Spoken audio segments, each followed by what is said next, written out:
Thank you.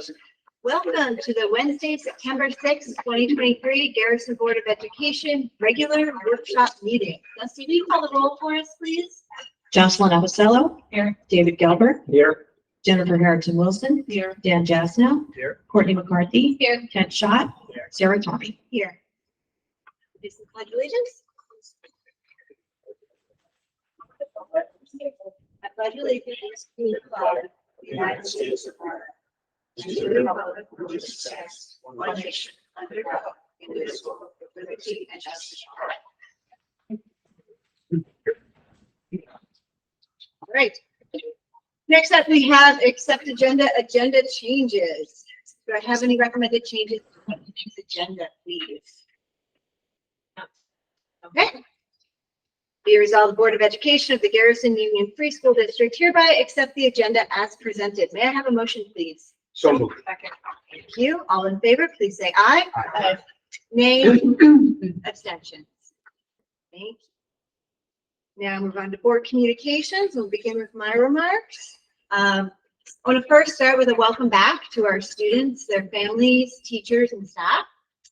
I also really want to acknowledge that there have been some frustrations with our new transportation model. Joe is going to speak to that this evening. We have time on the agenda. I want to thank Carl and Joe for listening to the community and addressing all the situations that may come up all the time. I also want to apologize to all of you for missing the last meeting, and I want to thank Courtney for stepping in. After following up with Courtney and Carl, I understand the board's review of our summer retreat included a discussion of the potential annexation of other school districts, as this topic was presented by council at the summer retreat. As a result, the board reached consensus on asking Joe to prepare a study on the tax impact of annexation and Carl to present a study on staffing. While I don't support annexation with neighboring districts, I respect the board's desire for more information. Carl and I have built a timeline to present these studies to the board that allows our staff to focus on getting the current school year underway. We'll begin with the tax study and plan to have that presentation next month, so that will be October. Should the board reach consensus on further pursuing the topic, Carl will compile a staffing report. Carl's also reached out to Dr. Manate at Haldane to inquire if the Haldane board wishes to pursue this, as both boards would ultimately need to express support before moving forward with formal steps. Carl will also look for past studies on this topic and see what we can dig up. I believe that was mentioned as well. So that is underway as well. See if there's any insights into different issues that were brought up in the past. As a reminder to the board, Carl will present his goals tonight. Our board goals from last year were uploaded in a Google Doc for everyone to review to suggest changes. Please take a look. We're going to address those at the next meeting after we've seen Carl's goals, so we can hopefully align them. So start adding your comments and then we'll have our public discussion. All right, that's all I've got. Let's turn it over to Carl. Welcome back to everyone. I just want to compliment our administrative team and the Garrison teachers, faculty, and the entire staff on a very smooth opening. There was a lot of preparation that goes in behind the scenes to have a smooth opening, and the summer was busy. On the facilities level, there were many projects that were taken care of. Some things were more cosmetic, like painting and cleaning windows and things such as that, but there were also some we had a leak that we discovered that we had to research underneath the building, things like that go unseen but are critical to maintaining the building and the quality of the facility for the students and staff. So my compliments to Joe, Mike Onito, who heads up our facilities team here, and the rest of the team. They worked incredibly hard. On August 30th and the 31st, we had two very productive superintendent's conference days. And we had formal introductions of new staff. We did have 7 new people join our team. Sarah spoke on behalf of the board. We had our PTA reps here, our GSEF president, Lauren Benares. We thank them all. The PTA provided refreshments for the staff, which was greatly appreciated. And then we got into some real serious topics. You know, everything from safety. There's a lot of curriculum work James facilitated a segment on computer literacy and aligning to state standards. Allison did a lot of work. We also are implementing a new CSE, CPSE chairperson model. Our psychologist is handling those responsibilities. We had training with our legal counsel and entire CSE committee team. So I consider both days to be very productive and successful. There were other state required trainings that we needed to do. We did IEP reviews, we did 504 reviews. Everything that was essential for the teachers to really hit the ground running occurred. And I think that's part of the reason the last 2 days have been very smooth as far as schools opening. As Sarah pointed out, we have implemented a new transportation model. I need to compliment my colleague Joe Jimick, who wears a number of hats. We tend to joke around about that, but he is our school business official, which is other places, one job. He is the tax collector. He oversees facilities, and now he's overseeing transportation as well. And rolling over a previous model and just making some updates is one thing, but eliminating one large bus and creating an entirely new bus routing system is quite the challenge. I know firsthand, Joe's office is right next door to mine, and I know he worked many, many long hours for at least a month or so, but the planning even started earlier than that. It really started, about 6 months ago, and with Joe communicating with our existing bus staff, our internal drivers who've been with us for many years, and the planning has been pretty extensive. That being said, day one, there were some missteps. Our bus company sent a substitute driver who also arrived 30 minutes late. So with a tighter routing system, that had like a domino effect, and that threw off several routes. So the first route was late, and it threw off several routes, and that driver was not familiar. The rest of our drivers were amazing. They were also working with new routes, and they were skeptical because this was very different from what we've done in the past. But here we are in day two, and I can say from day one to day two, we've already seen a dramatic improvement just in the way of efficiency. That being said, and this is typical for most districts, a new bus routing system can easily take 2, 3, even 4 weeks to really settle in. In Garrison, I assure you, we're small, but it's complex, mainly because we're tied into 3 high schools. We have a legal obligation to transport children to 3 different high schools, and there are a lot of square miles, and the roads are a bit tricky. So with that, I would like to turn it over to Joe, and he can speak in more detail to the transportation system and where we are now and what he expects in the weeks ahead. Sure.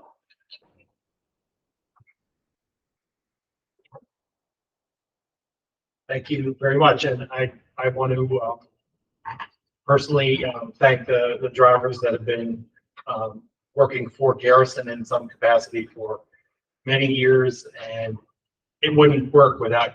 And as I might have said before, you're critically important to our success in getting the kids here, because unless they get here, they can't have school. So.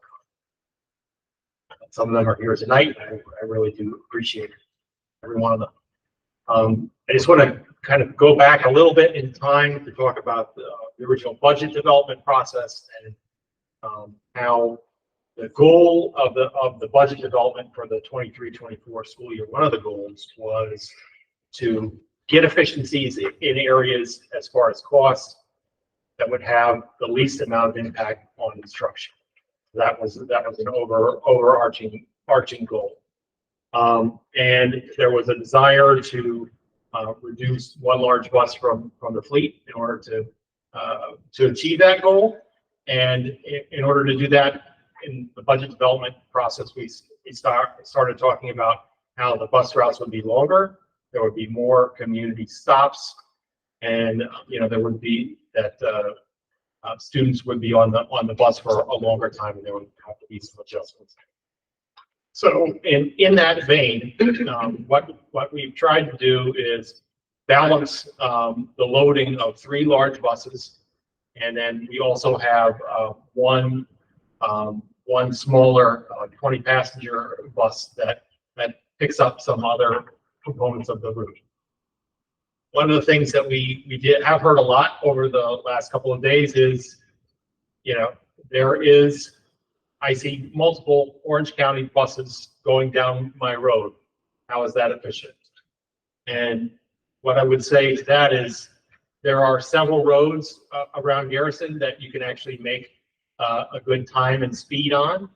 And they are Route 9D, Route 9, 403, and Snake Hill Road are roads that you can go a decent speed on. In order to make up time that's required to make all these routes work, all 4 of those buses do spend some time on those roads. So you will see that. The other thing that we're trying to do is equalize the loading of those buses. In the past, there was at least one route where it was very common that you'd only have less than 10 children on a bus, and that is a challenge, and it's not necessarily efficient. The other overarching goal is fairness. So with all the routes being a little bit longer, if you have a short route in the morning, most likely you have a longer route in the afternoon. So that's also a balancing act. So you can't have one side of the district having short runs for the drop off at school and the way back. So those are some pieces, and we have to balance all those things. And as Carl said, the first day we did have a substitute driver that I don't think is going to be assigned to us on a regular basis, do the small bus run. And because the way, if you don't have a high school student, you might not know the whole story of how the routing works. So we pick up all the high school students, regardless of what high school they go to, and we bring them all back to the Garrison parking lot. And then depending upon which school they're going to, they get on a different bus that would take them to that high school. So so all 4 buses have to go out and pick up students, bring them back to Garrison.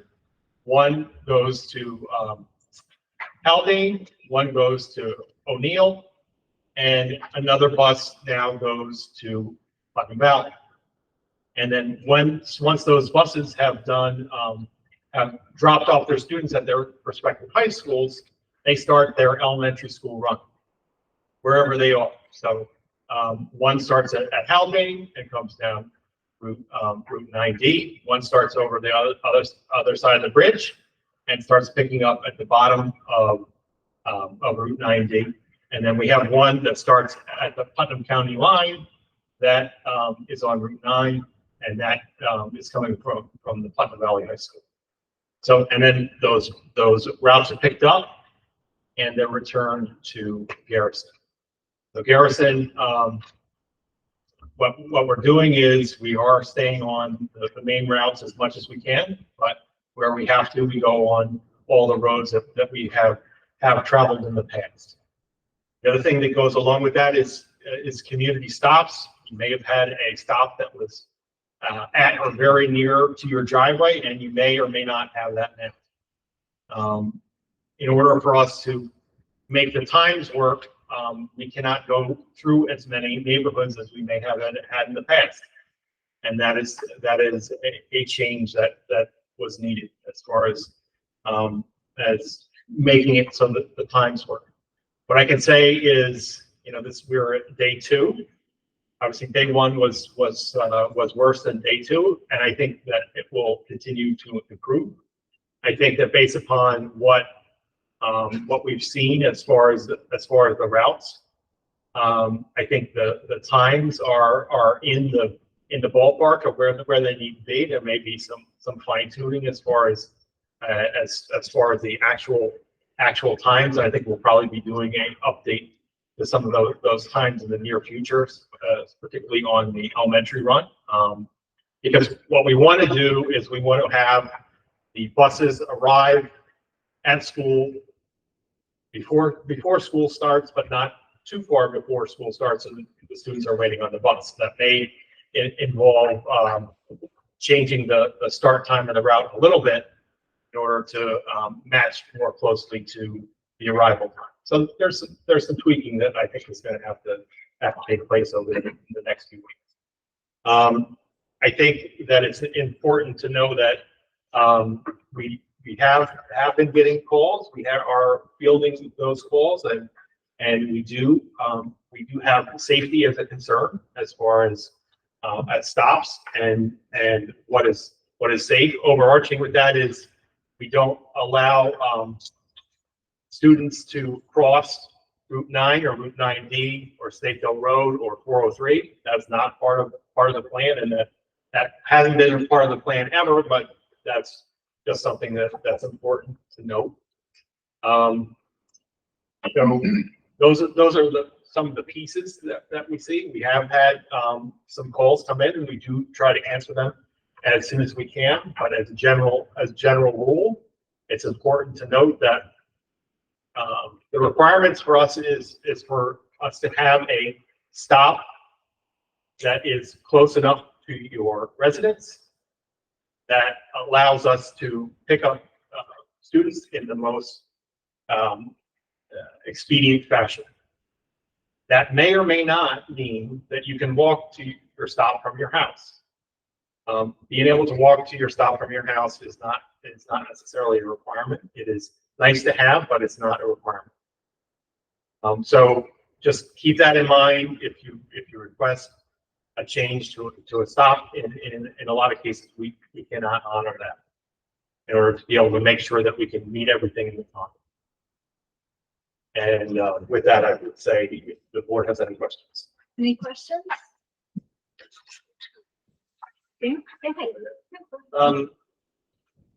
Thank you, Joe. And I know how much work goes into this, and I appreciate that it's a new system and obviously a very complicated task. I just, obviously there's a lot of concern that's been expressed about some of the changes that, I know you're hearing and the board is hearing. And you mentioned tweaks to the routes, but I wonder if you can speak to any sort of process that's in place to account for, specific requests that we're receiving where, to evaluate what tweaks might be practical, possible versus, those that are simply a result of the loss of a route, the fact that we now have 2 buses. Are we considering specific requests from concerned parents about safety or location or duration that might be feasible to implement? We do consider those requests, but we do evaluate them with the lens of we need to fit everything into the prescribed time, and that it doesn't create any undue fairness to anyone else. So for example, if you take the C route, which goes at the bottom of the district, and it goes from the bottom part of 9D below 403, and then the bottom part of Route 9 below 403. If you change the routing of that route, and you, for example, don't pick up anybody when you come over the bridge from O'Neill, and you go all the way, and then you do your first couple of stops on Route 9, then that makes the Route 9 section of the route earlier than the other side. So if you do that in the morning, then you would have to reverse it in the afternoon to be fair to everyone.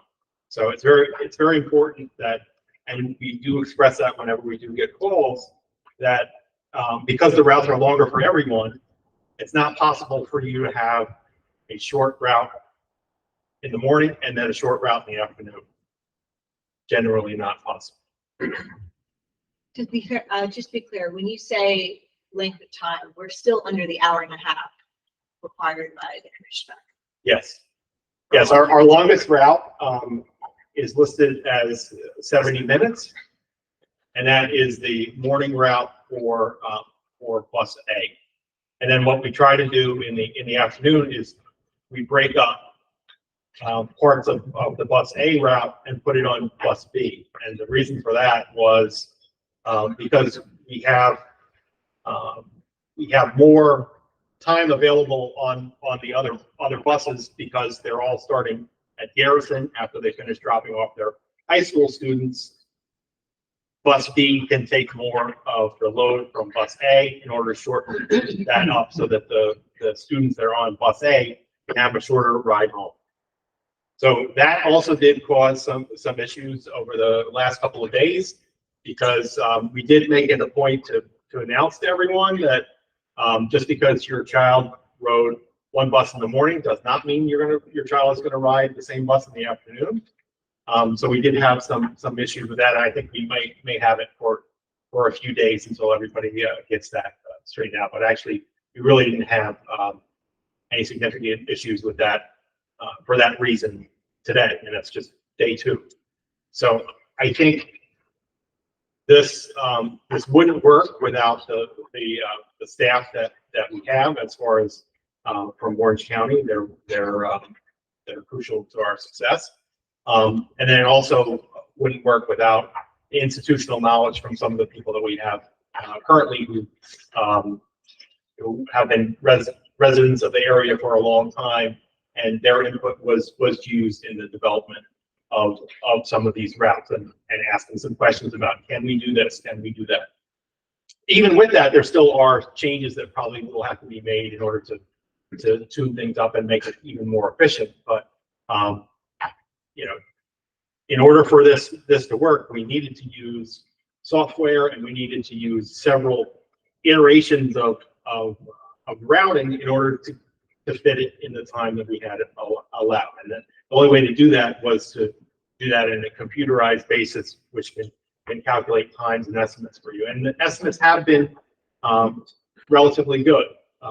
There is some tweaking there, but it's not like it's way off base. I was just curious whether you've seen any change in ridership or capacity based on these route changes. It might be too early to tell, but Yeah, I would say it's too early to tell. The first day was not a good example because one of the buses that's supposed to have 50 students on it, or could have up to 50 students on it, had one. So that we do not believe is going to be that's not going to repeat. Okay, so I don't think that's a good. There was a lot more to that. So mine is related to that in that how either the aides who may ride on the buses, all the students, or the drivers comment on like how crowded buses feel. Like we're going from 4 to 3, and so some people, I know people probably feel a little more cramped in, where they kind of. Based upon looking at the buses loaded up in the afternoons, I would say that they are you have buses that are more similar to what was last year, the blue bus, in terms of blue bus had the most kids on it, and now you have 2 other buses that are closer to that, but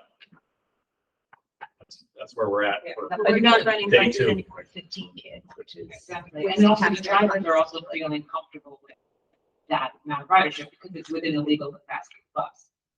Yeah, that's Yeah. we're not close to the capacity, the legal capacity of the bus. And the numbers, there are 66 passenger buses. That does require children to be free to receive, which does work for young children, not as good for our middle school students, of course.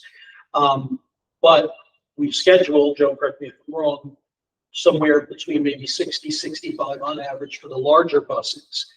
What we're seeing, the buses, I took some quick counts myself, but again, it's only day 2, but we're seeing 40, 45, we're seeing in that range, and that is consistent. Someone asked, and I think, past trends as far as parents dropping off. I think it's probably somewhere around 20 to 25% of our parents opt to either drop off or pick up. And that's pretty consistent with our early counts. Now, we need at least a week or so to settle in and take more accurate counts, but I've yet to see a bus, for example, where their children have to stand. That doesn't mean I've seen every situation, but I don't think we have that. And by the way, this may come as a surprise, but it's allowable for the first 2 weeks, because again, it is typical that it takes time to settle into bus routes, and that's everywhere. So the state allows students. I don't recommend that. I don't want that, but that is allowable. But we're not at that type of capacity.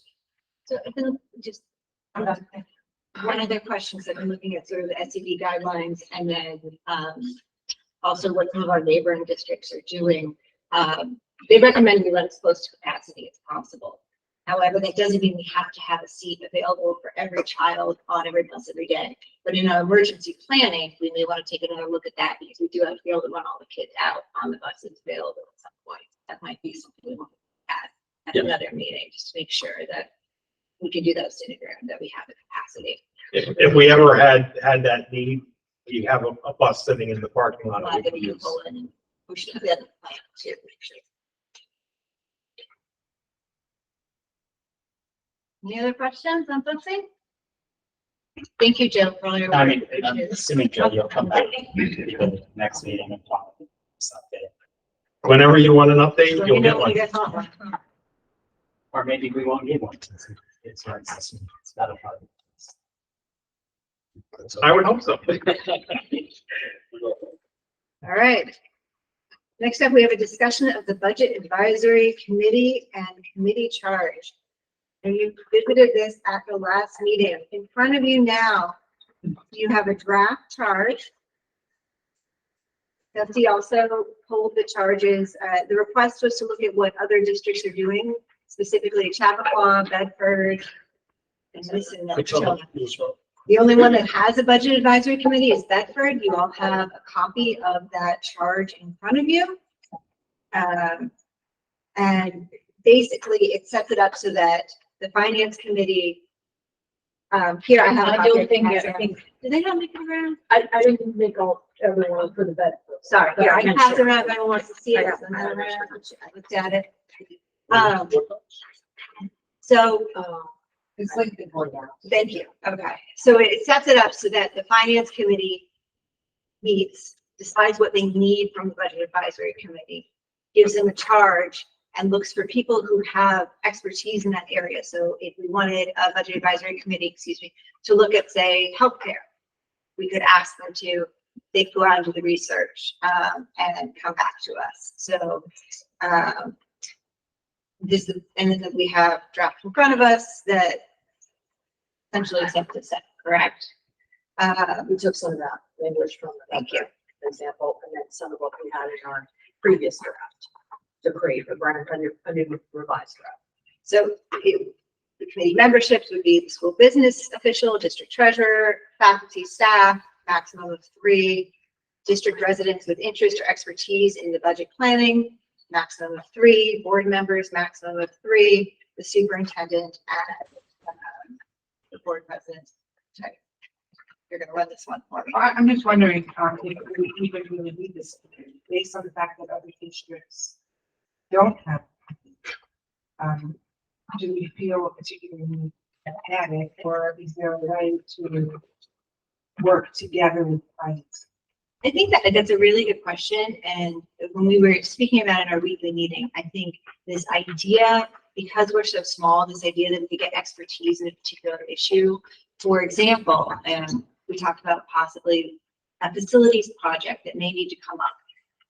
If we could combine new roofing with potentially exploring solar, that may offer cost savings in our energy bills. It may help with the roofing costs. So we could have this committee go out and sort of explore that for us, come back to the finance committee, and we may have members of the community with more expertise in that area than Joe, and it saves Joe the time of doing some footwork. So for that idea, I kind of like it. I also recognize the community has asked for it. It would be a useful thing to sort of get more people involved.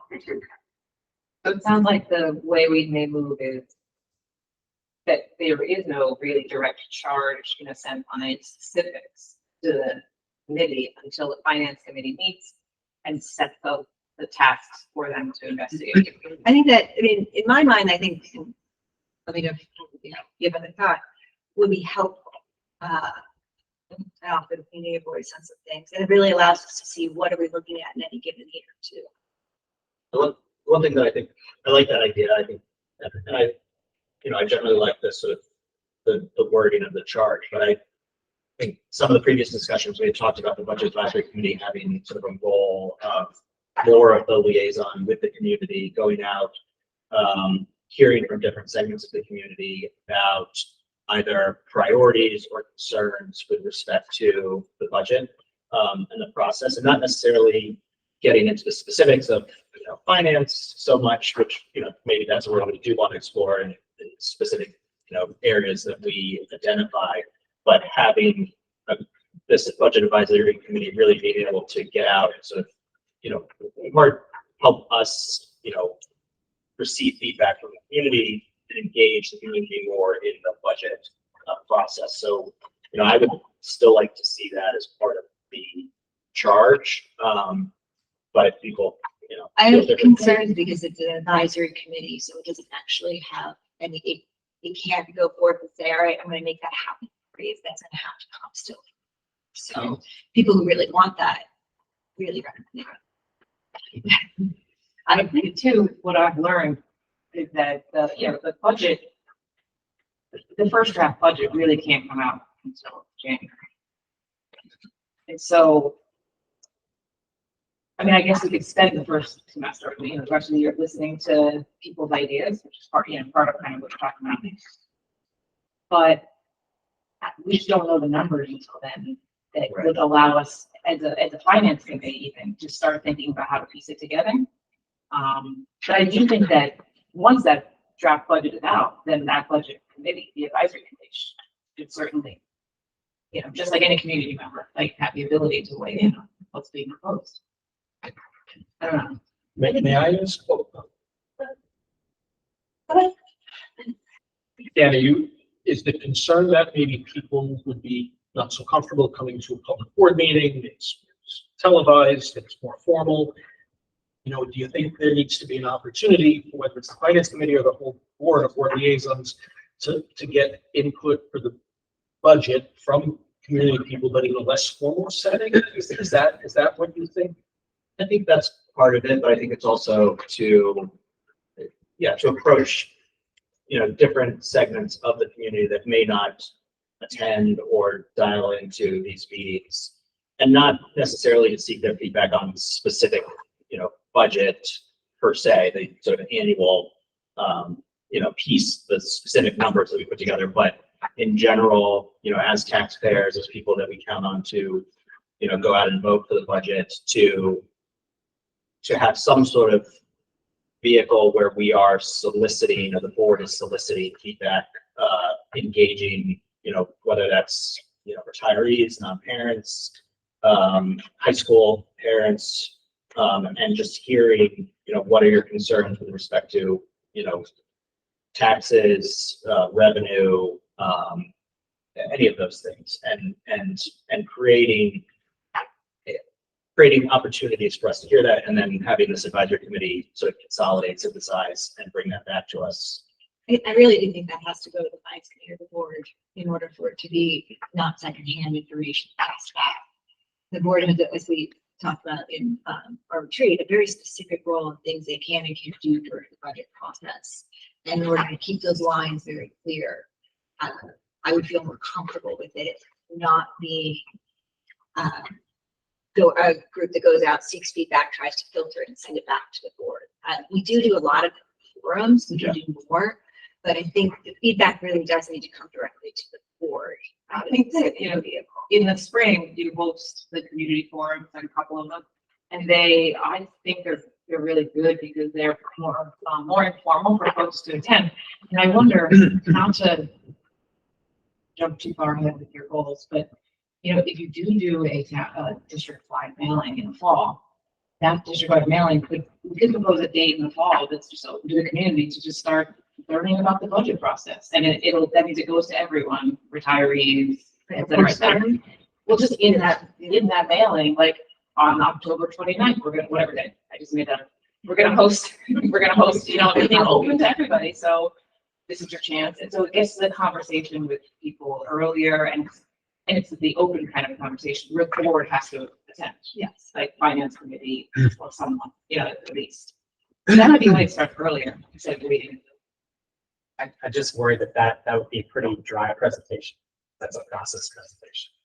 Don't really have, I mean, at that point, do we have? We don't have numbers. No, I think the yeah, like process in itself is interesting and engaging for people. Like if they want, like it would answer a lot of the questions we end up answering during the budget. Like how is the tax levy calculated? You know, how does it work? I think that would be useful. But I'm always up for another discussion. I think if we did something in the fall, we could gauge what people are most interested in, you know, and it could be almost a little bit of a wish list. If we could dream, what would you dream for? And that could help inform the board, once we see the numbers, what the possibilities are. I don't see a reason not to do that. I think especially if there's going to be a district-wide communication, so you're not missing anybody, then it's very fairly distributed and hopefully get people who don't usually engage. Nope. I'm gonna go back to the charge now too, and just say, are we comfortable with this charge and establishing this committee? We need more time to think about it. So are the bullets, the X's, is that, There's no charge. There's no charge. well, shouldn't it just say as determined by the finance committee during their fall meeting? Yes. Yes, we reworked the wording. for that. Absolutely. All right. What I'm going to propose, is Dusty worked a lot on this, is that we drop it back into a draft, we add that language, and then we adopt it at the next meeting once it's fully set up. We have a little bit more time to think about it, and then we can start figuring out the process for membership, which would also likely be determined by the finance committee. And we can set a date for the finance committee to meet, which is earlier than expected, so that we can all decide what might be useful. If it is facilities, we'll open facilities and start to have like a joint conversation there. Sound good? Yeah, but just to be clear, I think that this community-wide thing we may do in the fall is not related to the committee. No, Yeah, it's a very separate listening. We'll take volunteers to show up. for that. The first of the budget workshops. Right. Except that it's starting in. It's a learn about the budget. Yeah. Yeah. Well, it's complicated. It's taking me quite, to figure out, and I think people would appreciate that. All right, we're good? Any other questions, thoughts, comments on the budget advisory committee charge? All right, and move on to the NYSSBA resolutions. It's gonna be really quick, right, Dusty? You have the NYSSBA resolutions, right? Packet, but we're not looking at them at this meeting. So this is just to acknowledge that we have received them. You will all review them.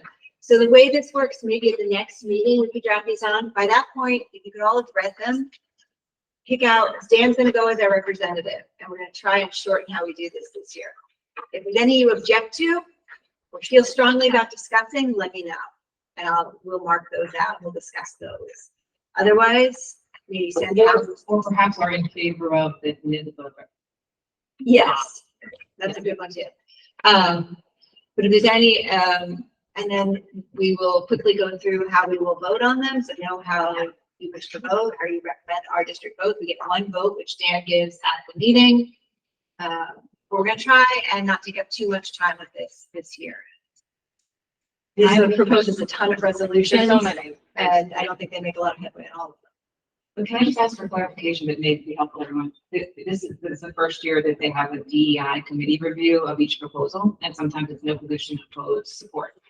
But the first resolution are those that NYSSBA says that they recommend, and the second half are those they don't recommend.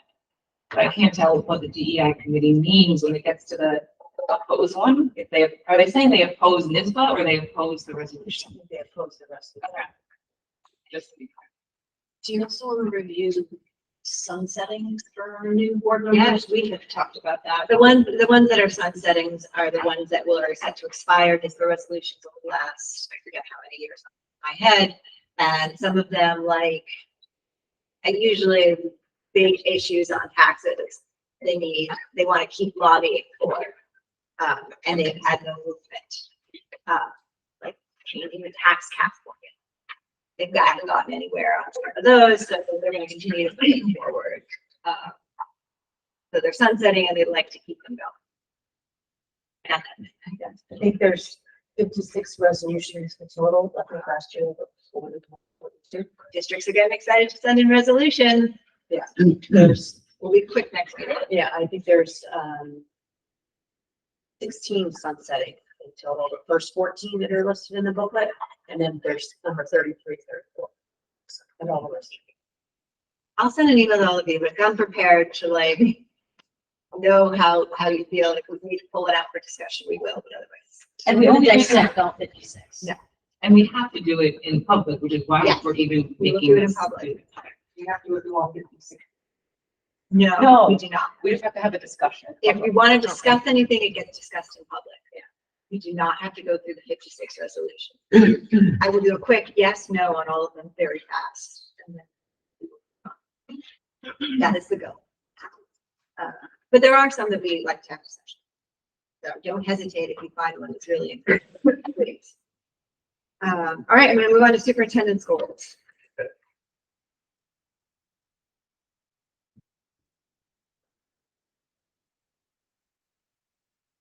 Okay, good evening, everyone. So every year, superintendents around the state present goals to the board. These are things that usually are developed over the summer. Maybe even some of them are carryovers from previous years. As I think Sarah mentioned earlier, we did a board retreat back in July, and working closely together, I think we have a good understanding, a mutual understanding of some of the high priorities for the district. So some of these are ongoing. A lot of these were developed with input and listening to the board as far as what their priorities are. And let me just move quickly. It is important that we continue, whether it's in goal setting, adopting new programs, whatever we're doing, that we continue to be mindful of our coherence plan, goals, and these, I believe, support everything outlined in the coherence plan. So I will start just with budget management. I'll elaborate on each one. There are 4 goals in total, but performing a comprehensive examination of actual expenditures. So, as the board knows, what happens in the school district is we have to start making projections well in advance of the school year. So school year begins in September. We were trying to project our expenses for this year back in January, which is a challenge. And in January, you don't have a lot of information. State aid, for example, we don't know. In January, we have an idea, but we don't have final numbers. So there is some estimating that goes on. There's some judgment that goes into this. But now we have actual expenditures. We're going to be closing out, or we didn't close out the school year. You'll have an audit report next month. So I think analyzing that, where did we maybe over budget? Are there other areas where we budgeted too closely? That's important for establishing next year's budget. Also, this was a goal, but it's accomplished. I can check off the list. Haldane High School, we did not have a set tuition rate for the current 8th graders who will be attending 9th grade in the 24-25 school year.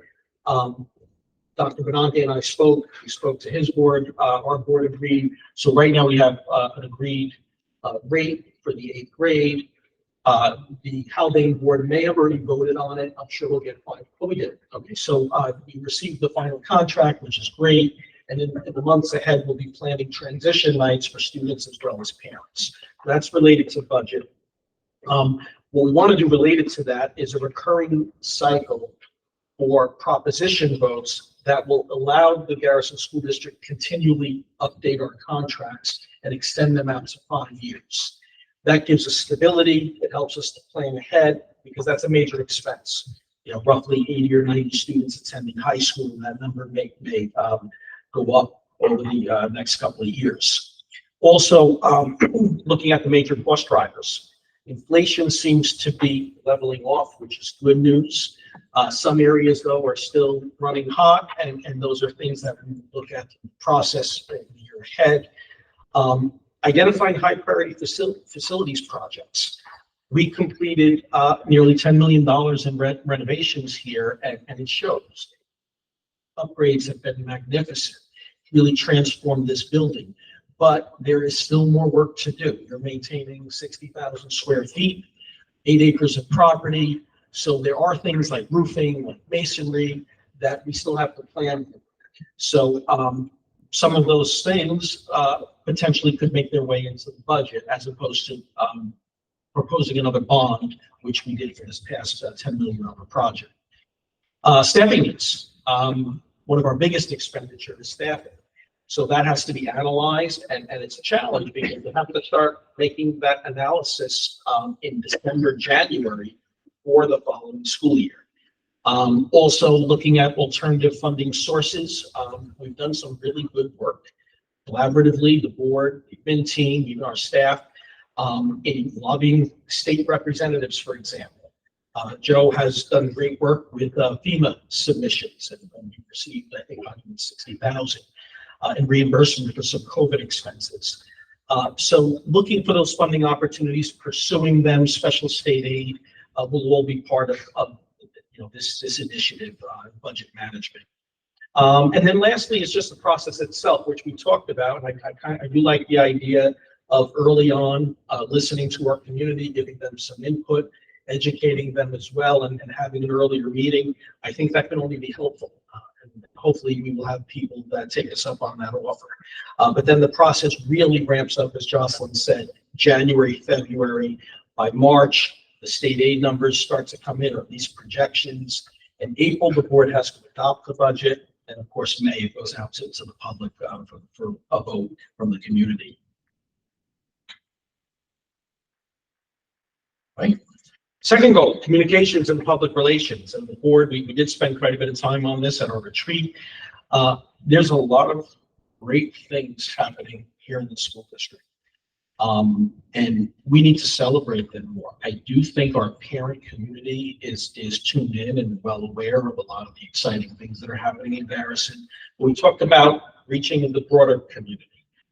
We have our Parent Square parent communication system, but only once a year do we send out a mailing during budget time, and we are asking, presenting a budget to the entire community. But we talk about doing 3 newsletters: a fall newsletter, a winter newsletter, as well as our traditional budget newsletter in early May. And the early ones will really focus on teaching and learning and new and exciting initiatives here at Garrison. And I think the idea is to go beyond our parents, grandparents, community members, people without children in the schools, at least to understand where their tax dollars are going and the exciting things that are happening here. We also have some more capacity with our Parent Square system. Last year was our first full year of implementation. We want to do some more work on becoming more effective, me included, as far as just being very efficient and effective with our communication to families. And then partnering with PTA and GSEC. What came up last board meeting was talking about social media and internet safety, and potentially, now that we have this great community space, bringing in expert guest speakers, bringing in parents, faculty together, and talking about relevant issues such as internet and social media safety. The third goal, which is always important, is teaching and learning. But to be more specific, we have some new state standards that we need to work on aligning to. I'm pleased to say both Allison and James in our opening conference days, I mentioned this earlier, already have started to tackle some of these initiatives with our staff. One is the capacity building and early implementation of the computer science and digital fluency learning standards. The state rolled them out. Last year was just understanding and becoming aware of those standards. This year, the teachers are starting to implement. By next year, they have to be fully implemented. They're very relevant. We learned about, ChatGPT back in the spring, AI and how that's transforming education and the way students learn, and even the workplace. And these are things that we need to start teaching our children. There's powerful technology out there that they need to know how to leverage it, how to use it responsibly, not to be scared of it, but to understand it. So these standards, they do a great job in covering all of that. Also, our 3 through 8 program is aligned with the state standards, but we did take our ELA and math exams in the spring. Those results will be coming in. There's always continued work that we could do to analyze student performance and look back and make sure our curriculum is aligned. So that work will be ongoing. There's a pre-K through 8 science curriculum. There's a new test in 5th grade. There's also a test in 8th grade, but all of our students take a Regents level science course in 8th grade. So we don't have to take the regular Science 8 exam. But in 5th grade, there's an exam. It's exciting. There's more engineering required for the science standards, and application of science in the real world is also something that the standards have changed. And I think we're ahead of the curve on this. We started an environmental education program. Our students are out dealing with real life science challenges, and I think we're lining up fairly well. I anticipate good results on that 5th grade exam. And then the last one is there is a new Algebra 1 Regents exam. So about 2/3 of our 8th graders do sit for Algebra Regents. They've been very successful in the past, but we have a new exam this spring. And there's some shifts, some things that were taught, I believe it's Algebra 1 is being dropped down to the Algebra Regents course. So Mr. Roman has to work on this and make sure we're aligned. And we also start algebra for the accelerated students in grade 7. So there's work to be done there. And that is a good summary, I think, of the teaching and learning goals for the year. These are just some timelines that are published. If anyone is interested to understand more, you go to the state website. They actually do an excellent job of outlining timelines and the new standards. Here's a bit more about the computer science and digital literacy. A lot of cyber safety and things for children as well. Lastly, our special education department is expanding. We have a new program. We partnered with the Haldane District, which is very exciting, to implement the program. That has been really spearheaded by Allison and Meg, and my hats off to Allison, because it started out this year for the first time and very successful. But with that program, I think one of the most important things that our families really were attracted to was this idea that, A, you're in your home district and children no longer are being sent on buses for 45 minutes or an hour to a different district, but also this idea that within their school day, there's a tremendous amount of time built in to interact with non-disabled peers. So it's more inclusive. This is great for our children with disability as well as our non-disabled children. I think it's mutually beneficial, and we're very excited about that program. Along with the topic of special education is that we have a new CSE, CPSE chairperson. This is a new model. We always had an outside chair. Now we're bringing it in-house, and we think it's going to be a more effective model because our psychologist who works with children and staff will know each and every child who comes before CSE, whether it's for an initial eval, re-eval, annual review, and the psychologist is going to have relationships with faculty as well as the parents. So I think being here full-time, I think will make for a more effective, and this is no criticism against the past chairing, because I think it was done well. However, I do think being full-time here in Garrison will really help with our new CSE chairperson. And I do think he's off to a great start, by the way. So we have high expectations. Also, we're going to look at opportunities, this kind of circles back to, the budget one, but, we have some room in this class to accept non-resident tuition students. So, we are, letting it be known that we have this wonderful program, and other districts are interested, and only if the children are a good match for our children. But if they are, we certainly would welcome some additional students, and that could help generate some revenue, offset some costs of the programs. With that, any questions? Carl, I have a question on the public relations communications piece. I'm sure you're familiar with districts who do a particularly good job on that. I'm not sure whether there are some districts where they're really unusually good in that area. Yeah. I just wonder whether we're going to take a careful look at those districts and see what they're doing that we may not be doing. Because certainly there are a lot of programs there. There certainly are, some larger districts will have a full-time public relations person, which helps. But that's not to say, even though we're small and we're all wearing a lot of hats, that there may be certain things that we can implement, on a smaller scale. And there is some really good work happening out there, and definitely we can take. James is taking the lead on this, is that correct? As far as communication? Yeah. Well, we're looking at the website, we're looking at a lot of different things. Yeah, I just wanted to add, I know in parents where there's a community group function or feature that would allow people to subscribe to a newsletter that don't have students in the school. And that might be something worth exploring, especially if you want to reach out more to the community. They have to subscribe, you can't have them, but a nice feature to explore. Definitely.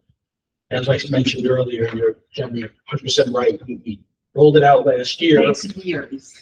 but it has tremendous capacity, and there are features like that we believe we can really start leveraging. Is that something we can put in the fall newsletter, like a call out box saying subscribe? You have to go in and subscribe. Go in and Yeah. subscribe. They can unsubscribe. See.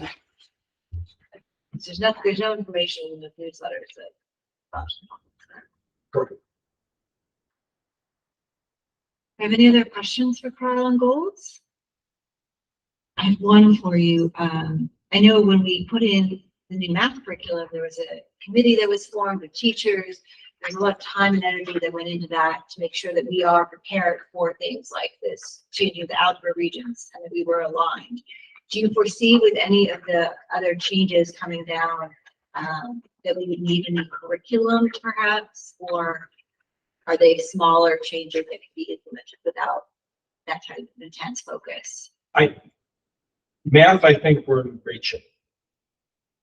Our third year of a new math program that is in line with the current standards. ELA, anyone following the conversations around early literacy and phonics versus balanced literacy understands that the science of reading is something that school districts got away from and need to return to. And really in our primary grades, and I think our teachers are all ahead of the curve on this, and Allison has tremendous expertise and has been working on it ever since she arrived. But that learning to read before you read to learn is critical, and some children need more direct instruction than others, and to make sure we're teaching those reading strategies early on is key. So that is something that we're working on, because we have our program that was along with TC and balanced literacy, but we're now supplementing it. I describe it as with more direct reading instruction, and I think we've seen some early success, but I think we have continued work there as well. Okay. Moving. Thank you. Cara. By taking that into account, everybody go look at the board goals and let's see how we can align this so that we're all working together. All right, we're now going to move on to public comment. Public comment is intended for members of the community to speak openly and voice concerns. In accordance with policy 1510 of the Garrison Union Free School District, any person wishing to speak shall comply with all provisions of this policy. Comments about specific school personnel or individual students is a violation of board policy. Concerns regarding students or personnel should be discussed privately with the superintendent or appropriate administrator. Comments should be limited to 3 minutes, and speakers are asked to conduct themselves in a respectful manner. The board will listen to comments but will not engage in dialogue. Any necessary follow-up will be noted and provided through the appropriate channel. Members of the public wishing to comment during board meetings are asked to place their name, town of residence on the sign-in sheet. Commenters will be invited to the podium to address the board. All right. Ryan Quinn, please. Thank you. Yep.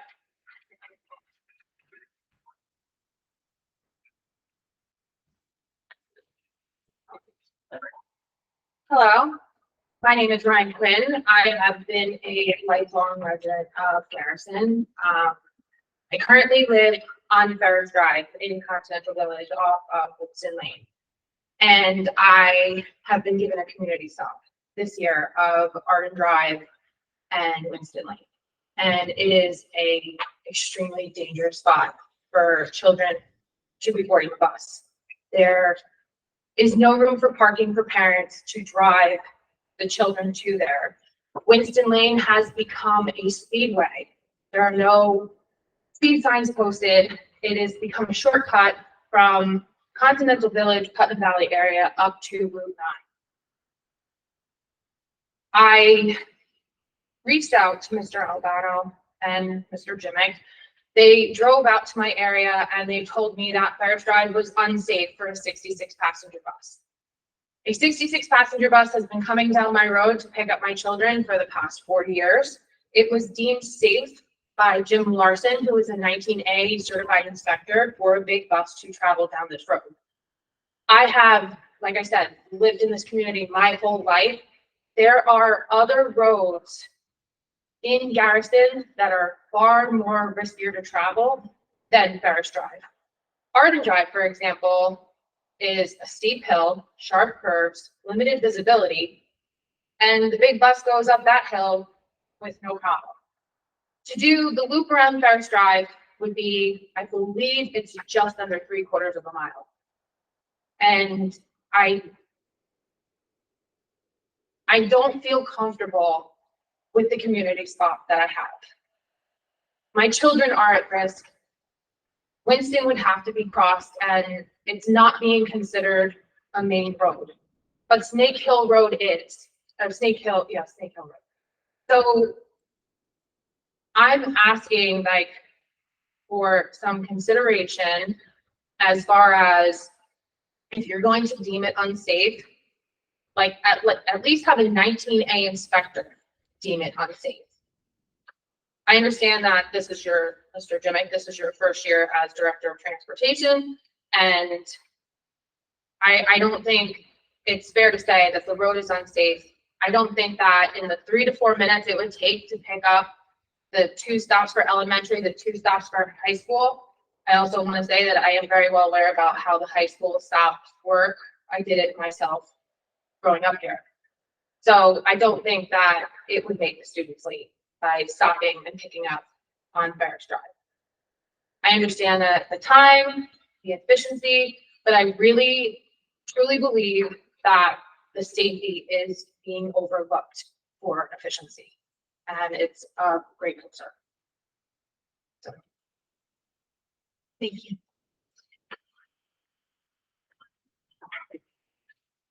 Katarina. Oh, sorry if I mispronounced your name. That's okay. Thank you.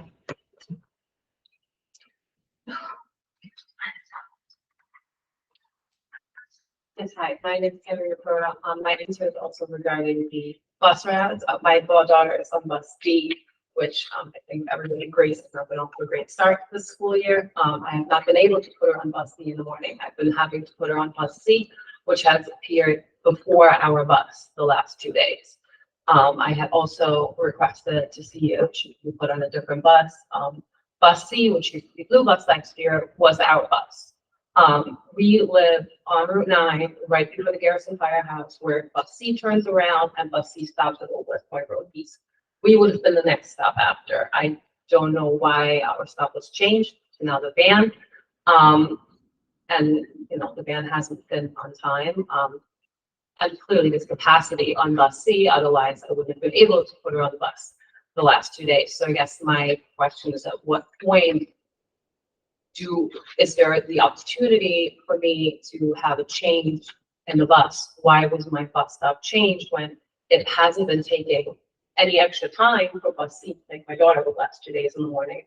And then I also spoke to the driver of bus D, which appeared a few minutes after bus C picked me up this morning at 8:05.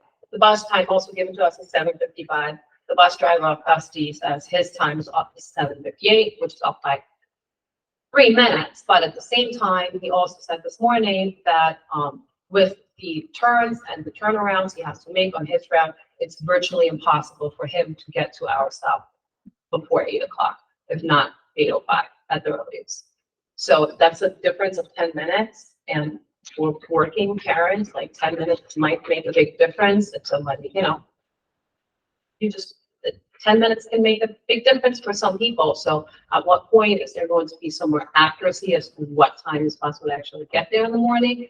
And I know you had said earlier that there might be some tweaking done, and as far as times, as far as the bus times are concerned. So I guess I would just like to know at what point would there be something concrete as to a better pickup time, or if this route is going to be tweaked or adjusted, or if there's the opportunity to just have a change in the bus that goes to the route anyway and hasn't been delayed by picking up my daughter. Thank you.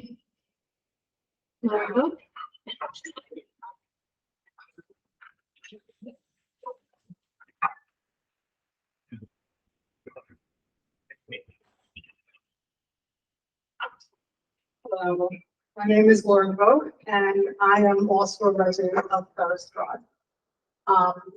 Ferris Drive is a main road that connects Continental Village, which has about 300 homes in it, with Route 9.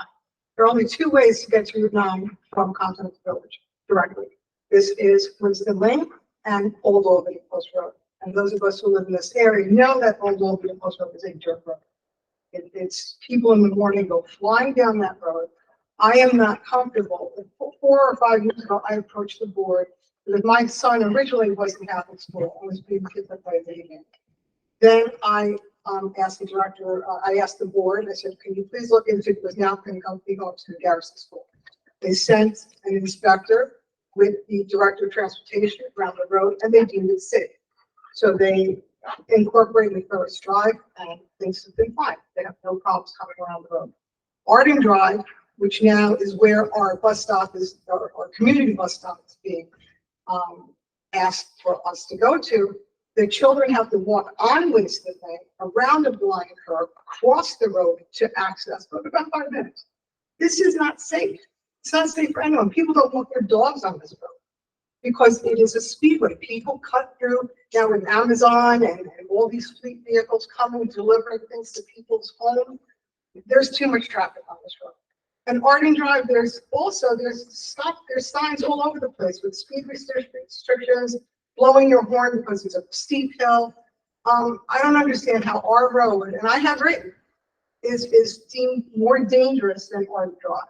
And the way this new transportation route is, if you look at where the arrows are and the pickup times, it's all backwards. I mean, it's just like they're stopping twice on Winston Lane to pick up students that have to cross the street.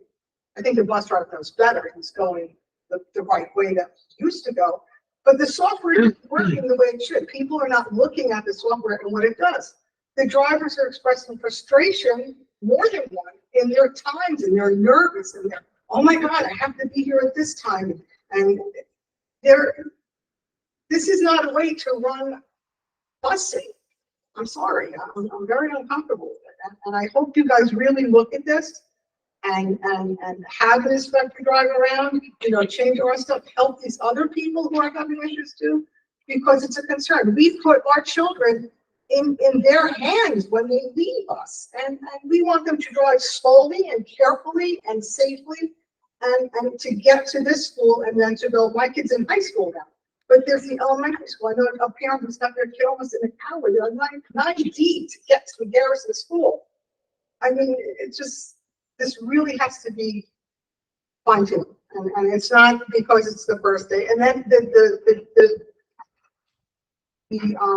application doesn't say which roads, doesn't take into consideration snow or rain or unpaved roads or hills. It's just saying a flat map saying, I'm here at this time, I'm here at that time, I'm here at another time. Like I said, it's making parents crazy, it's making the drivers crazy. So please look at this. Thank you. Thank you. Katie Cutrella?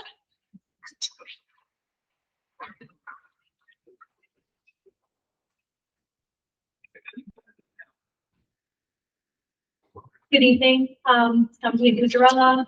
I'm a resident of Garrison. I have two children here, a first grader here at Gus and a ninth grader at Haldane. I am also here to discuss transportation. More so, first concern was really the lack of communication and transparency in presenting this plan to the parents. I did reach out to Mr. Jimick 2 weeks, almost 2.5 weeks prior to the start of school. As a working mother, I was trying to prepare and plan for my high school student and my elementary school student to enter school and what that would look like for me in terms of transportation. I never received a phone call back. I then reached out to Mr. Albano, again, another unreturned phone call. And I then had to send an email to board members here who were on that email, which I then became in contact with Mr. Albano. My concern is that I reached out to Mr. Jemick prior to the bus routes being communicated to the families. And between the time that I reached Mr. Albano, they were released. My initial concern was that there was clearly no real overview of what was presented to the families. The bus routes didn't make sense. And in turn, we have seen some of those changes being made. However, I think with what we're seeing here tonight and the parents that are coming up to speak, that if we included our families and we presented that earlier, maybe there could have been more dialogue and some of these discrepancies and things could have been, and safety issues could have been resolved prior to the first day of school. I've also heard in your presentation tonight about how the first day didn't go as well, but the second day, went a little better and you see things improving forward. I want to remind you that I think what you're referring to is the routes and the efficiencies, but I don't think you're taking into consideration the students on the actual bus routes. You are putting 3 students in a seat.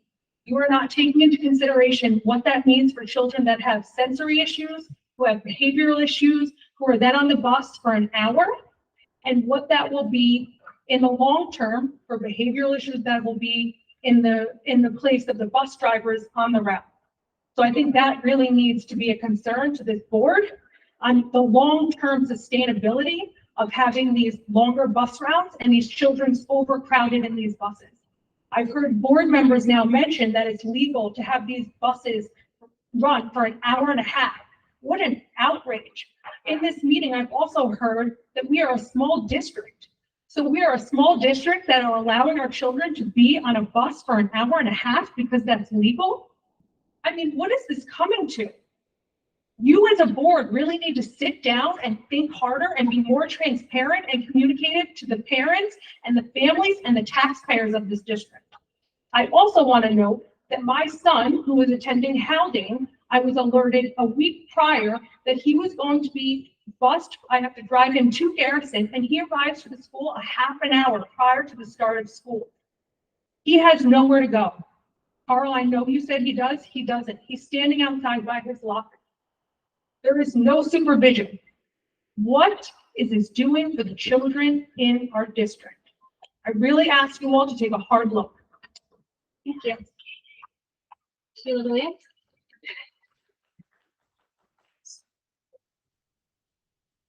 I think the majority of what I have to say has already been said.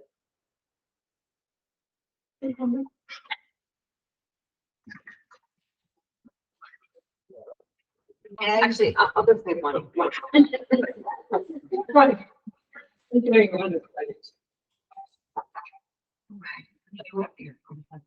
My name is Sheila Williams, resident of Garrison. I have 5 children in the district. Pretty much everything that I was going to mention was already stated. The only thing that was not, I think, is that I understand the fairness. I do understand that as a parent.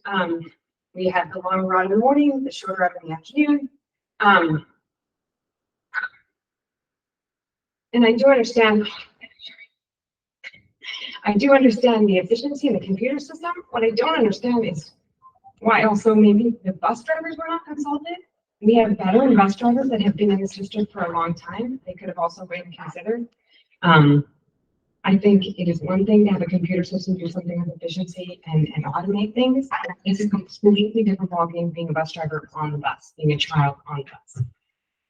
And I think that was kind of overlooked. Thank you. Thank you.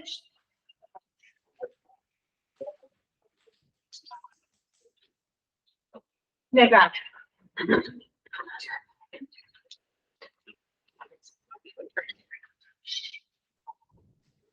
Good evening. Ned Brown here. Happy New Year. I'm here to reiterate what others have said about their frustrations with the bus system.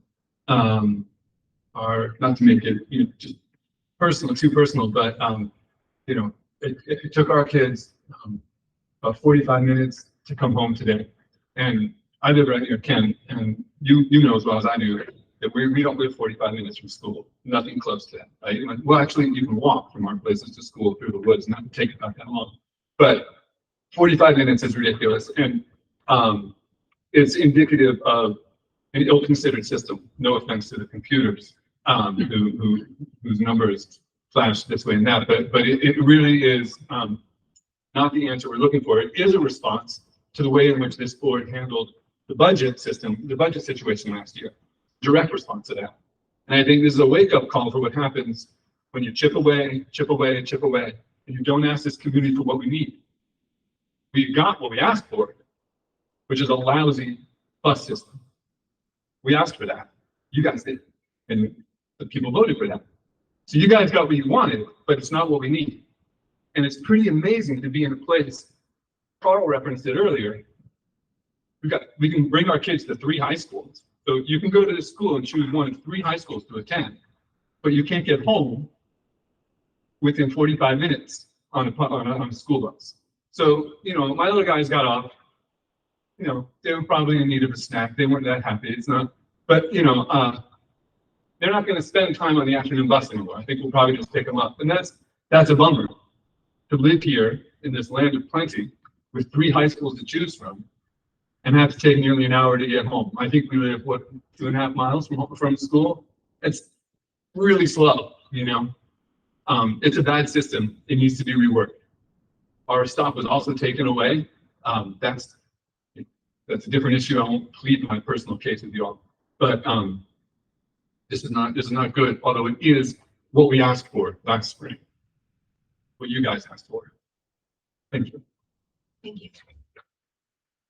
Public comment is still open. If anyone else wishes to speak, just have to come in and sign your name. Go ahead. I'll let you. Or welcome up. I need you to sign your name. Yeah, sorry. Thanks. Didn't get up there. Okay.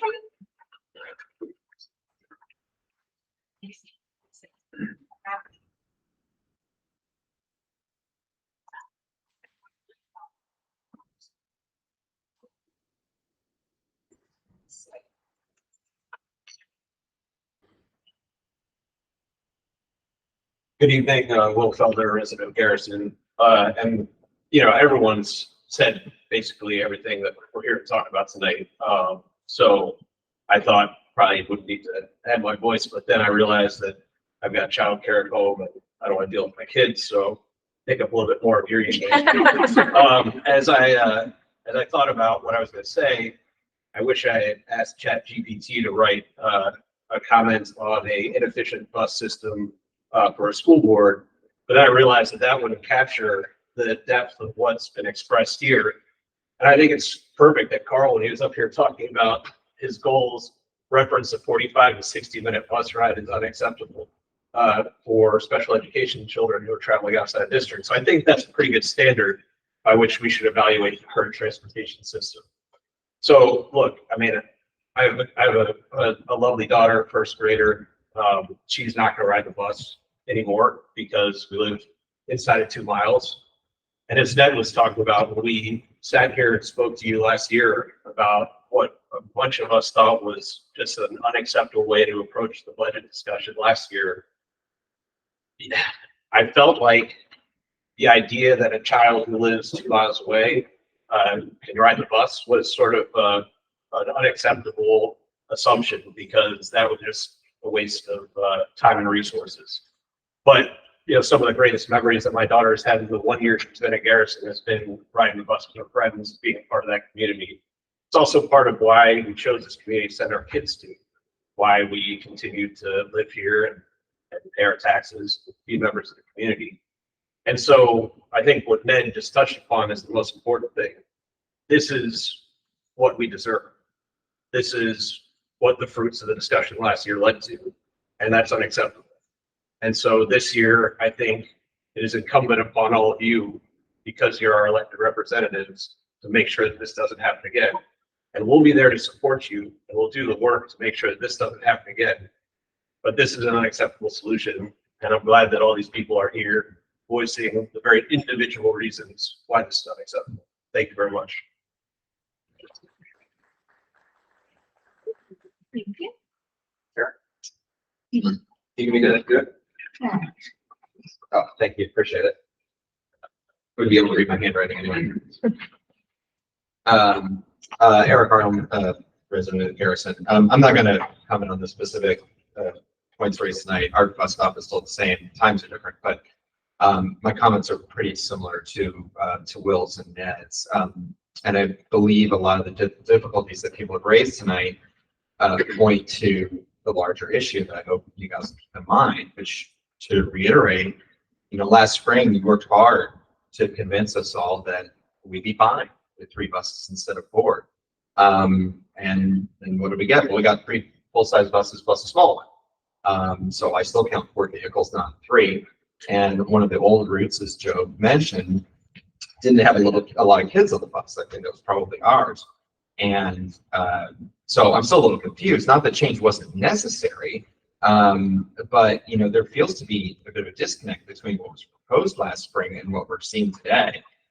You know, perhaps a bit more clear or honest about what the intentions were last spring, or maybe you were, and then things changed. And when they did, you know, we could have analyzed the situation and maybe used that smaller bus for kids within a mile of the school, or maybe that less populated route.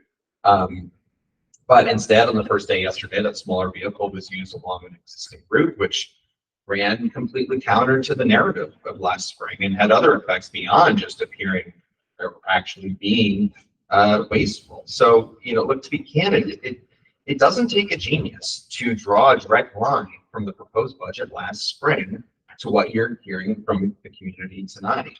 You know, the budget was based on fear, abject fear of 280 people who will never vote for the school under any circumstances. And instead of, you know, revisiting the budget based on community feedback and all of those forums, you ran off the clock. And incidentally, only 94 of those 280 people actually showed up to vote last spring. So, you know, and I know for a fact that most of the people on this board still thought we were going to lose that election. We won it by a bigger margin if we did the revote last year. So, you know, please, as you move forward on issues large and small, please, please, please operate less out of fear and show that you're thinking more than 1 year ahead. You know, and as you do, you know, please be as honest and as clear as you can about your intentions and the proposed impact. And even when things do change, you know, communicate. Please be open to suggestions. You know, and that would have been possible if the new schedule, when it was released sooner than what, 10 days ago or whatever it was. It could have been released over the summer. Computers work quickly, you know. And so, you know, just as I and others said to you last spring, please, please, please ask for more and better of your community, and your community will get it for you. We showed you how to win votes. We showed you that we can do it. So please ask us for better, and we will deliver it. And, you know, when we give in to fear and cynicism, this is the exact line I have on my phone, and I'm repeating Will's words, we all get what we deserve. When we operate out of fear and cynicism, get what we deserve. But I do want to say this to everybody else here too. Please, please, please come to more of these meetings, whether you're upset about something or not. Please come here, because the board needs to see and hear from you, not just when you're upset, but when you're happy, or just so you can stay engaged and communicate with your neighbors and your friends. If the board only hears from us when we're upset or annoyed, then we're failing the board. They're not necessarily failing us. So we all talk about what a great community this is, but this is really a shared responsibility. Yes, it's on them. Yes, we voted for them or we didn't, but it's on us too. And that we've got to come to more of these meetings when we have nothing to complain about, because if they don't see or hear from you and me more often, history will just repeat over and over and over again. Thank you. Thank you. Is anyone else who wishes to speak? 216 sign in. All right, I'm going to go ahead then and close the public comment session. We'll move on to accepting the minutes. All right, be it resolved, Board of Education of the Garrison Union Free School District does hereby accept the minutes of the regular business meeting of August 23rd, 2023 as presented. May I have a motion, please? So, does anyone have any questions or comments on the minutes as presented? Okay, all in favor, please say aye. Aye. Nays, abstentions. All right. I'm going to go ahead and move on to the committee reports, the facilities committee report. Dan, you're up. Thank you. So the facilities committee met on August 28th, last week, for a tour of the facilities in advance of the opening. Joe and Carl and Raconito have done a great job of getting the facilities ready for the start of school. As mentioned, the facilities do look amazing. We took a look at several aspects of the facilities that have been upgraded as part of the capital improvement project, and saw a couple of the classrooms. Joe and Carl also gave us an update on a couple of the outstanding items that have been that are still being closed out, including redoing the middle school floor and attending to the sod field. But both of those seem to be underway and good plans for completion. We talked about some of the needs that might be coming along, including attending to the roof, which I think is the most urgent of the fixes, at least for parts of the roof, which are older on the building. We also talked about how solar may or may not be an option to work into the roof replacement, and whether that might also lead to some cost savings. We haven't explored that in detail, but raised that subject. So over the course of the next couple of facilities committees meetings, we will identify issues and priorities for the upcoming budget year that we want to make sure that we have sufficient resources for to begin those next projects. Thanks. Do you have any questions for Dan and the facilities committee? No, you and David, yeah, okay. And Lefty Zagorius. Were there two committee members? Just did one drop off? Matt? One, yeah. Okay. Sure. I don't know. All right. Thank you for getting together over the summer. All right, moving on to CSE, CPSE recommendations. Be it resolved, the Board of Education of the Garrison Union Free School District approved the Committee on Special Education, CSE, and the Committee on Preschool Special Education, CPSE recommendations and student placement. May I have a motion, please? Second. Thank you. All in favor, please say aye. Aye. Nays, abstentions. We're going to move on to the consent agenda. Be it resolved, the Board of Education of the Garrison Union Free School District, upon the recommendation of the superintendent, does hereby appoint Laura Donato as certified per diem substitute for the 2023-2024 school year, and also hereby appoints Fallon Foley as a non-certified per diem substitute effective September 7, 2023, as per the rates established at the July 2023 annual organizational meeting. May I have a motion, please? So moved. Second. Any questions? Great. All in favor, please say aye. Aye. Nays, abstention. New business. Be it resolved, the Board of Education of the Garrison Union Free School District hereby approves the new business item as presented. May I have a motion, please? So moved. Second. Okay. Do you have any questions? I need to abstain. Okay, can we pull that out separately, please? BOCES.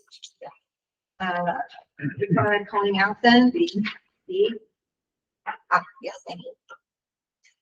Can you give me language, please, Steve? You can just do that, pull that one out specifically, the Okay, resolution. so as presented will be for C and D. Thank you. All right, do you have any questions? Sports merger, it looks like we're merging girls. This will allow us to have a girls team. Girls soccer, Mr. Beckley analyzed the numbers, he spoke to his counterpart over at Haldane, so it makes sense. I think we have 5 or 6 Garrison girls and probably 7 or 8 from Haldane, which makes us not for girls soccer. Okay. All right. All in favor? We're looking at C and D. All in favor, please say aye. Aye. Nay. Abstention. Go back to B now. Be resolved, Board of Education of the Garrison Union Free School District hereby accepts the PNW BOCES final AS7 contract for the 2022-2023 school year and authorizes the board president or district clerk to sign a copy and return it to BOCES. May I have a motion, please? So moved. Thank you. All in favor, please say aye. Aye. Nays. Abstentions. All right, so brings me to our second public comment section of the evening. I'm not going to read my paragraph again, but it is the same policy. If anyone wishes to speak, you take my sign-up sheet. I have a sign-up sheet. Okay. All right, I'm going to move on to board member comment and other discussion. Let's start with that. I have a couple of things. One is, I wonder if anyone saw the Low HUD article about taxes in the town of Phillipstown, which is different. I'll forward it to the board. It was in Low HUD, which you do need to subscribe to. It's behind a paywall. It's behind a paywall, and I apparently used up my article. I have just supportive.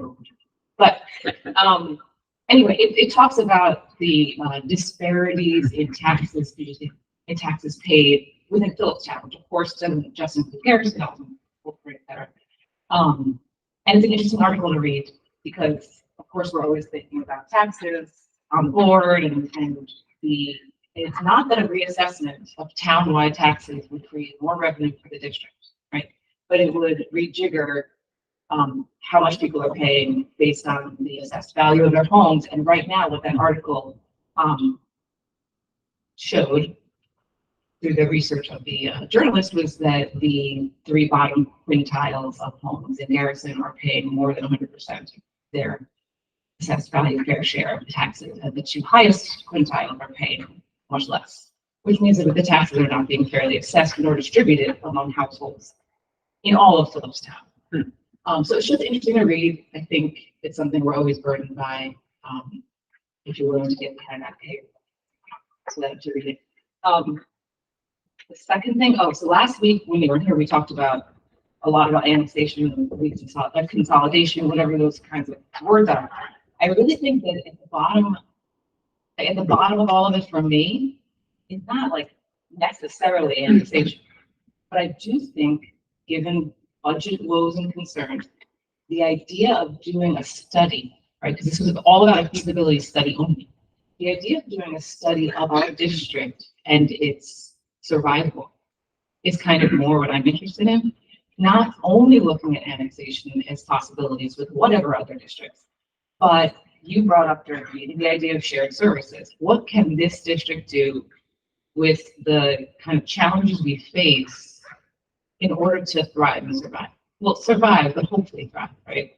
And so I just wanted to reiterate that. That's my interest in the study, even more than just a feasibility study for annexation. Yeah, I wonder if there is a way, and maybe Jennifer, this is something you know of, or we could all look into, if BOCES offers something that does like a demographic study. I think one was done in the past, before my time, to really look at sort of, it would be helpful to know if something like that would be useful to us, so we know how many kids we're looking at. I don't know how useful those are, but it would be worth finding out if BOCES does them for other districts and how they use them, perhaps. But if we're gonna spend our time or money on anything, making it a little broader of a net that we cast than just the exploration of annexation of the fund. The district might be a way to make it a little more like palatable. And, what was my final one? Oh, transportation. I think that what we're seeing is a direct result of the budget we gave people.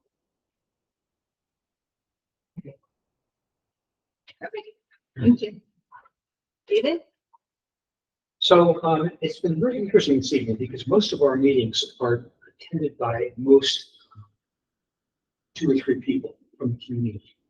That's been true, I would say, a overwhelming number of our meetings. This is an unusual meeting. And as a board member, it's a much better meeting because you really feel connected to the community in a way that you normally don't. And I wonder if there are ways that we can build the agenda that will certainly, now we've obviously pissed a whole bunch of people off, so, it's great. You want to keep doing that? It's good experience, right, for me. Wait till budget season. I feel like they do Right. most angry. Exactly. For tomatoes. But I do think that there might be ways to build into the agenda things that would attract people. And I have a thoughts about that, which I'll share later, I think, better. But thank you for coming out. And even if you're all pissed as hell, it's really good to interact like this and to hear you. Thank you, Jamie. Jennifer? I too would like to thank everybody for coming out tonight and sharing your thoughts and concerns with us. I think it's very important that we hear from you. And I'd also like to just welcome everybody back to the new school year, the students, the staff, and administration, and thank everyone who worked so hard over the summer and today, yesterday, such a successful day for everyone. And just one other point, I was a little scared by the pumpkins out front. It's a little early for me. The pumpkins. I think the weather. They're gonna be running by the time. Dan? I would just echo some of Jocelyn's comments. I definitely think that there's a solution to a lot of these issues, and it is, it's going to have to be through the budget process for this year. I think that we can do better for the community in terms of the resources that we provide. And I would encourage us to look really hard at that and what we want to prioritize, while also recognizing that they're tax dollars and we need to be very responsible in how we spend them. I also think both in the comments that we heard tonight, as well as comments that I hear from other parents, there are a lot of concerns about the existing transportation schedules that seems like there could be fixes that are not aren't going to collapse the system. I think we should look really hard at what changes we can make within the process. I know a part of a job this is, Joe. I know you worked really hard on it, and I really appreciate that. You and Carl both. But just like any new system, it's going to take tweaks, and I think we have to, we should really look hard at what we are hearing from the community about specific changes and where we can address them.